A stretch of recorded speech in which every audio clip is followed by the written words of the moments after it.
annonces qui ont été faites positives sur les investissements en France. Merci Nicolas. Alors que on voit que Theresa May arrive, enfin l'attente se termine pour Emmanuel Macron qui accueille visiblement très chaleureusement la première ministre britannique puisqu'il vient de lui faire la bise, la première ministre qui salue également la foule. Christian Macarian, c'est important dans ce contexte de Brexit, ces visages souriants et cette entente affichée. Oui, c'est important pour les deux. Pour Emmanuel Macron, vous voyez bien, ces images se veulent fraternelles et chaleureuses. Pour Emmanuel Macron, montrer que, évidemment, l'entente cordiale, c'est ainsi qu'on appelait au début du XXe siècle l'alliance entre Paris et Londres, entre la France et ce qu'on appelait à l'époque la Grande-Bretagne, qui s'appelle aujourd'hui le Royaume-Uni.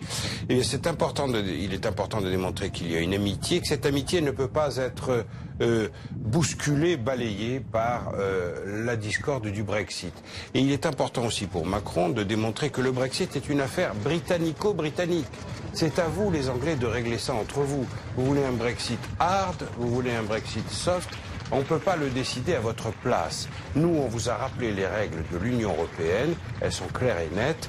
Et à ce jour, honnêtement, il faut constater que dans l'affaire du Brexit, qui n'est absolument pas réglée et dont on attend l'issue un jour ou l'autre, dans l'affaire du Brexit, l'Union européenne a résisté.